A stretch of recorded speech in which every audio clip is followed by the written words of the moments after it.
Mesdames et messieurs, dans quelques heures, c'est le début du mondial des clubs, c'est donc le moment de se hyper. Après avoir réalisé la vidéo sur les révélations de la saison dernière, j'ai remarqué que le concept vous a énormément plu. Et bien aujourd'hui, on fait la même chose mais à l'inverse. Je vais donc vous proposer une dizaine de joueurs à suivre lors de ce mondial en espérant qu'ils vous hyperont aussi. Pas de limite d'âge ici, mais simplement des joueurs qui peuvent exploser ou bien se révéler aux yeux du monde en raison du potentiel d'un changement d'environnement, ou juste parce que je sens qu'ils vont réaliser une grosse compète. J'ai dû faire une sélection d'une dizaine de joueurs, donc bien sûr je ne pouvais pas mettre tout le monde, sinon la vidéo durerait 1 heure. Alors n'hésitez pas à commenter le nom du joueur à suivre selon vous et combien de joueurs nous avons en commun. Sur ce l'équipe, j'en dis pas plus, c'est parti générique.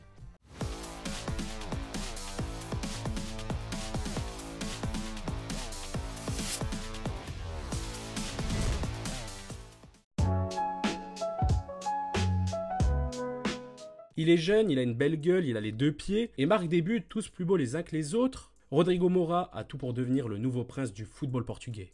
Moura est un joueur hors du commun qui a réussi à émerger très jeune, ce qui n'est pas facile à Porto. Le portugais sait jouer entre les lignes, c'est un joueur de la dernière passe, un vrai dribbleur. C'est un garçon qui ose, qui essaye toujours, qui n'a pas la responsabilité de faire gagner les matchs, car il est très jeune, mais lui, il est différent. Très rapidement, il a pris la responsabilité de conduire l'attaque du FC Porto et c'est ce qu'il fait à la perfection cette deuxième partie de saison.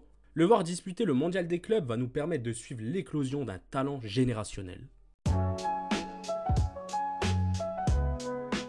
Formé à Derby County puis à Manchester City, Liam Delap avait été acheté pour 18 millions d'euros par le 19e de Premier League. Chelsea vient de débourser le double pour le rapatrier dans la capitale. Pour sa première saison complète en PL et malgré le niveau de son équipe, Liam a tout de même inscrit 12 buts en délivrant 2 passes D. À 22 ans, il vient concurrencer l'irrégulier Nicolas Jackson et laisser plus que quelques miettes à l'international français Christopher Nkunku, souvent blessé et surtout absent de ce mondial. Ça serait intéressant de le voir à l'œuvre, lui qui retrouve à Chelsea Enzo Maresca, son coach formateur. Élément clé de Palmeiras, Richard Rios a été l'une des grandes révélations de la dernière Copa América avec la Colombie. Le Colombien est un joueur technique, très technique même, qui fait partie de ces joueurs qui ont réussi à percer grâce au futsal. C'est un joueur qui n'a jamais joué en Colombie, il est parti au Brésil très vite, il est passé par Flamengo avant de signer au Mexique, à Mazatlan, pour ensuite faire son retour au Brésil. C'est un joueur qui récupère énormément de ballons très haut sur le terrain et est capable de presser haut. Offensivement, il est très intéressant dans ses déplacements, c'est une de ses qualités qui m'impressionne le plus chez lui, il est capable de se mettre dans la bonne zone pour trouver le surnombre. Défensivement solide, même s'il a tendance à encore un peu se jeter et commettre des fautes évitables, il prend des jaunes, mais c'est un joueur très intelligent tactiquement avec beaucoup d'énergie.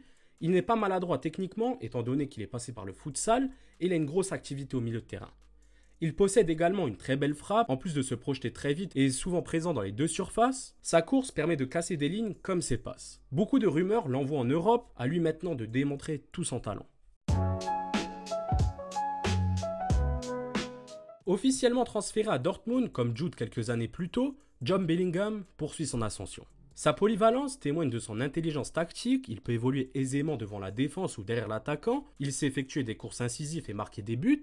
Ce rôle lui permet toujours d'être impliqué dans le jeu et exploiter ses qualités athlétiques, il est en pleine progression et joue un peu plus bas que Jude pour l'instant. Il est impliqué dans toutes les phases de jeu de ses équipes. Cette saison, il s'est totalement épanoui avec Régis Lebris, qui lui a fait atteindre un niveau beaucoup plus régulier. Avec une force mentale énorme, Job est aussi un dribbleur puissant, les adversaires peinent à le stopper, il est très rarement dépassé au milieu, il est très doué pour attirer l'adversaire, pour protéger le ballon, le décaler sur l'autre pied et accélérer. Il a beaucoup progressé défensivement cette saison aussi, à lui désormais de le démontrer dans le club où son frère est devenu l'un des tout meilleurs. Job, c'est à toi maintenant d'écrire ta propre histoire.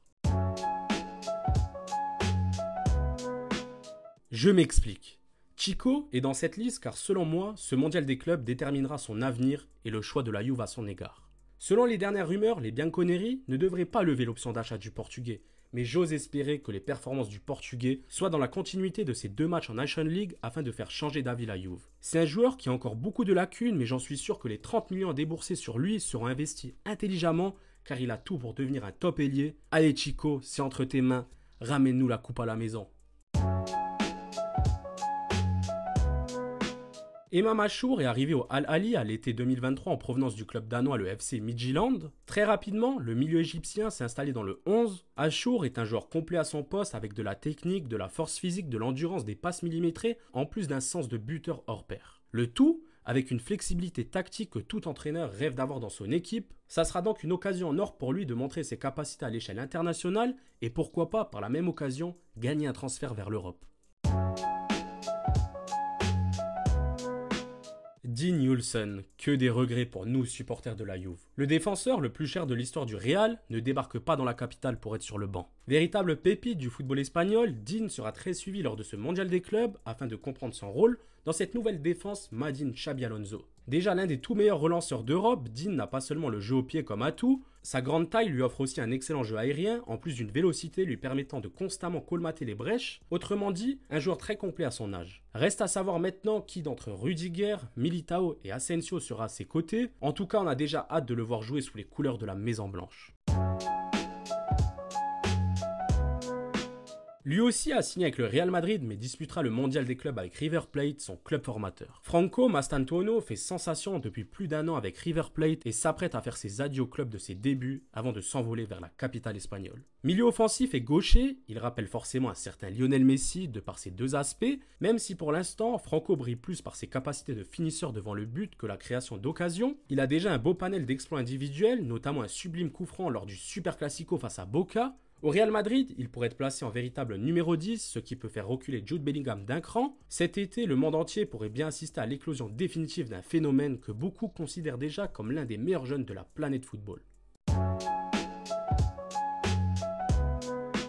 Passons au Colombien le plus aimé de tout le Brésil, John Arias. Celui qui rejette avec humour le surnom qu'on lui a donné, c'est-à-dire le Pelé colombien, sera la principale menace du club de Fluminense. John peut évoluer dans un milieu, même en tant qu'ailier, il a déjà délivré 10 passes D cette saison. D'ailleurs, il est déjà le deuxième meilleur passeur de l'histoire du club au XXIe siècle avec 51 passes D depuis son arrivée de Santa Fe. Comme Richard Rios, il a été l'une des figures clés des Cafeteros lors de la dernière Copa América. Ses qualités principales sont sa rapidité, sa vision de jeu, son intelligence tactique et comme évoqué précédemment, sa polyvalence. C'est donc un travailleur de l'ombre qui forme avec l'attaquant Germán Cano un duo d'attaque hors pair qui a même son petit surnom, Canarias, étant un mélange de leurs deux prénoms.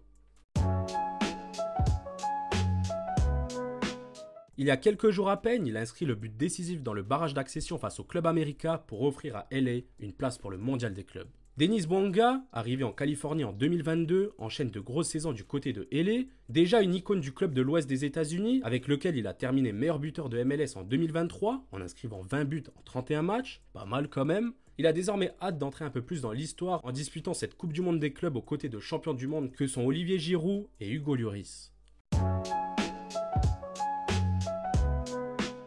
Et oui, c'est le fils de Fernando Redondo. Federico a décidé de réaliser l'un de ses rêves l'année dernière en s'engageant à 21 ans à l'Inter Miami afin de jouer avec son idole, Léo Messi.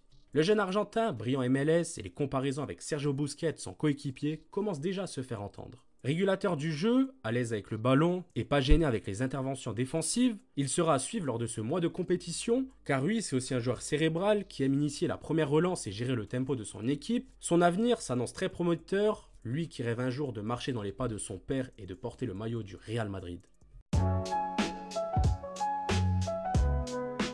Concluons cette vidéo avec monsieur Ryan Cherki.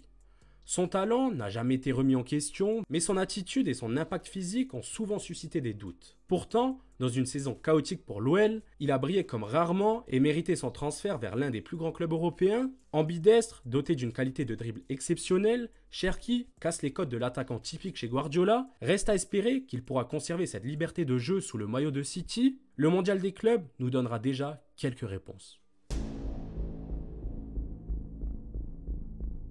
Voilà l'équipe, je vous ai présenté une dizaine de joueurs qui seront à suivre lors de ce mondial des clubs. Il n'y a que du beau monde et on sait qu'il y a beaucoup de joueurs qui auraient pu rentrer dans cette liste. Je pense à des gars comme Jamal Musiala, revenu de blessure, Luis Enrique, nouvelle recrue de l'Inter, Kevin Zenon ou encore des gars plus confirmés, comme Tijani Reinders ou Gerson. Mais il fallait faire des choix et voilà les miens en espérant que vous ayez kiffé la vidéo. Sur ce, moi je vais pas vous garder plus, on se dit à très vite. Ciao l'équipe.